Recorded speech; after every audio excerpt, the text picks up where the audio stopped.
Hello class, today we're going to talk about project 4, which is how to use the clipping path. So again, this is one of those projects that are very um, just to kind of learn the tools, so it's not that creative. So just bear with me. This is the last project. I promise that we're going to just get more familiarized with the tools. Okay, so I have uploaded the project specs onto D2L, and the objective is the student will create a working clipping path and place the subsequent file within a desktop publishing program such as InDesign. So you're going to need InDesign. So I don't know if you're going to have to go to school and use the computers there, or you can download InDesign for free for a 30-day trial, I believe, on the Adobe website. So the requirement is to use the documents provided. I have uploaded a zipped file to your project folder, and in there are, I believe, about 5 or 6 different fruit files. So they're just fruit photographs. We are going to use the pen tool. We're going to make the path into a selection, and recolor the fruit. So we're going to use some of the coloring modes. Save the path as a clipping path, save file as a PSD format, and import and place the files into InDesign. And then you're going to save as PDF. Use the exercise provided to practice the pen tool. Okay, so let's just go over the directions. Open one of the provided image files. Choose, that's one of the fruit files that I have for you in the zipped folder. Choose the pen tool from the toolbox. Use the tool to make a path around the outside of the object. So you're going to clip out each fruit, and then the path should be in color area only, no white within the path. Okay, so we're basically going to clip out the background. So we're just going to take the fruit with us, and I'll show you what we're going to do. Select the path and choose Make Selection. Change the color using Image, Adjust, Hue, and Saturation. So we're just going to adjust the colors just to kind of exaggerate and so you can get familiarized with the program, with the different modes. Choose Save Path from Path Windows drop-down and name Path. So before you can create a clipping path, you have to name the path, and I'll show you how to do that. Then choose Clipping Path from the Path window drop-down. Save the file in PSD format. Place clipped fruit PSD in the InDesign file. I know this sounds very complicated, but I will walk with you step by step. Repeat this procedure for the other images. So basically, you're going to upload one PDF in InDesign that you're going to create in InDesign that's going to have all the fruits in it. Okay, so one file, and you're going to import all of your fruits in it. So it should be like 5 or 6 different fruits. So you're going to upload that one PDF file up to D2L. Okay, so let's start with Photoshop. Okay, so in Photoshop, I have in your project folder, I have uploaded this this exercise. So here you want to get the pen tool, which is this one, and you want to just exercise how to use it. So basically, these are the points. So you click once. Don't click and drag. A lot of students want to click and they want to drag out here. You don't want to click and drag. These points are just where you click. So there, I've made, that's number 1. Okay. So if you continue to 2, it's going to want to continue. It's fine. You can keep on going, or if you want to start new, you basically have to add another layer, And then you can start with 2. 1, 2, no click and drag, just clicking, okay? And see how this is not so straight? Sometimes if we want to make a straight line, you hold down shift and it makes a perfect straight line. Okay, so then when you want to get to the curve, you click. Now here's where you drag. If you want to make a curve to the left, you kind of have to click and drag towards the right. Okay, until you get it right.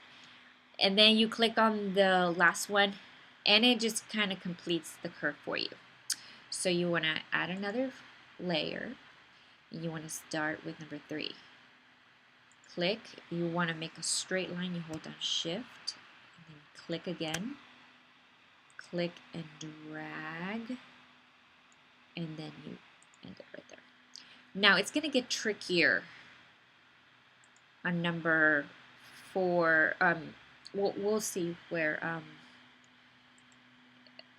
Okay, so you click and drag. Okay, I think it's in this one. So, okay, it doesn't seem to be that difficult. It's some of these. I'll show you where. Click and drag, and then just click again, click and drag, and click again, and then straight line. This doesn't seem too bad, right? I think it's number 6 that gets a little tricky. Okay, so start here. Click and drag. Okay, so now this doesn't, if it's not exactly, like you know how these have been exactly a mirror curve of the other. See, this one's a little bit different, right? It's not going to just magically work. You have to kind of get it to look a little bit more. You have to click and drag to get it to kind of mimic that. Let's get a little bit closer. I know it's not the best resolution.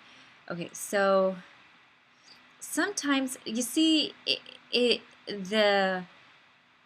might start doing this where these little handles here are the curves. So if you don't get sometimes there's 2 different curves going at the same time.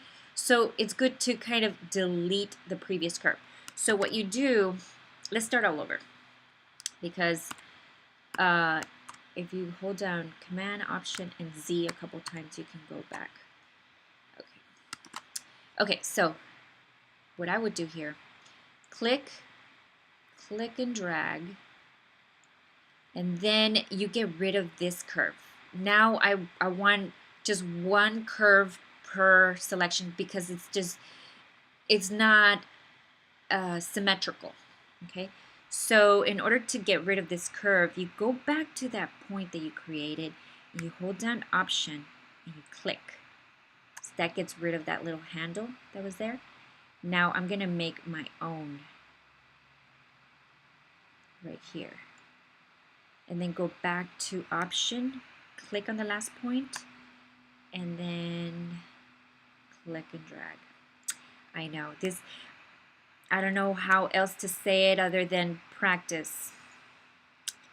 Practice, because it took me a long time to get used to the pen tool, but it's useful for different things. So especially if you're making logos, if you get into Illustrator, but Photoshop also has a pen tool. It just makes a cleaner selection sometimes when you want to use exactly that. So the next thing I'm gonna do is I'm gonna open one of my fruit files. Okay, so this one's the watermelon. This one's the easiest one. So I get my pen tool. I click, click, click, click, click and drag, and then Option, click, and then you see where the first point I made, it's making a little circle right there. That just means that it's going to close that shape, okay? But I don't want to just click on it. I want to click and drag and finish that curve. Now, if I want to go back and mess around with the curves or whatever, you can actually, you see this black arrow? You can actually get there's the white one where you have to get really close. And with the white arrow, it's like you have to know exactly where the points are. I know that's very difficult. But you can actually just click on the point and move it around. And you can even, you know, right here, you can kind of like mess with the curve if you messed up or something like that. Okay? So, next thing I want to do is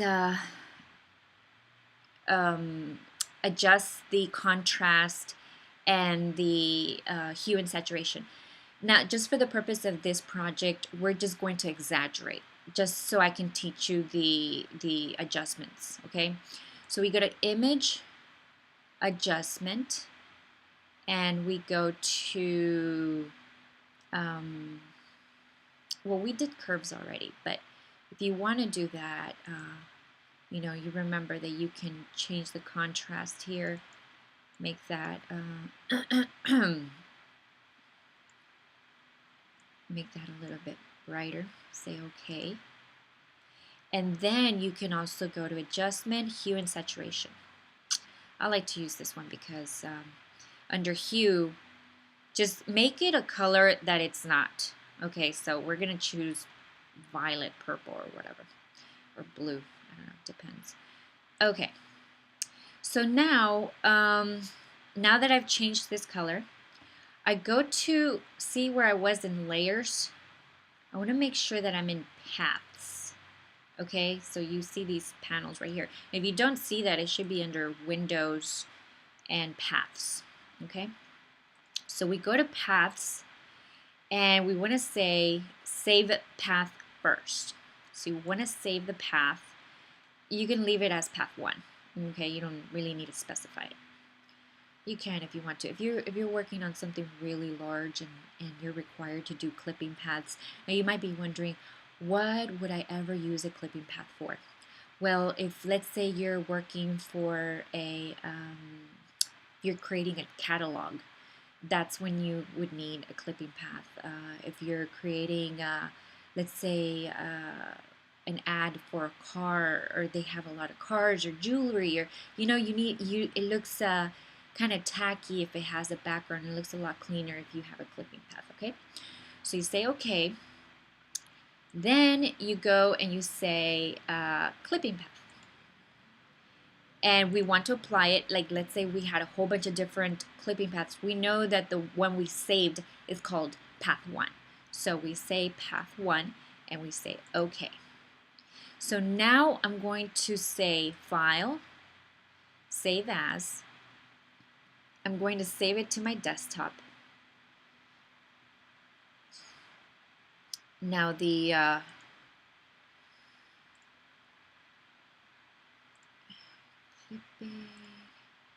fruit file has 1, 2, 3, 4, 5, 6. So you're going to have 6 different objects on the PDF we're about to create, okay? Cancel. So we say File, Save As, and we save it. I'm going to save it onto my desktop. Now, if you don't finish all of this in one day, you have to make sure you save your file as a Photoshop, like a PSD. If you save it as a JPEG, you're going to lose all the work that you're doing because it has to have all those components, the paths and the clipping paths and all those kind of things, and it won't do it on a JPEG, okay? So you have to do it right. So now, next we're going to go to InDesign. So you go to File, New, Document, just a regular 8.5 by 11, say OK.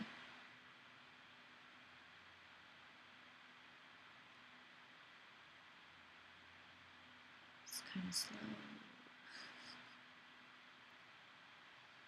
So, okay, so then we get this rectangle frame tool, click, click and drag to create a box, and then you're going to place your images in here. So you go to File and Place, and you look for the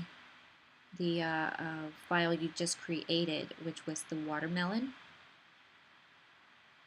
and say OK.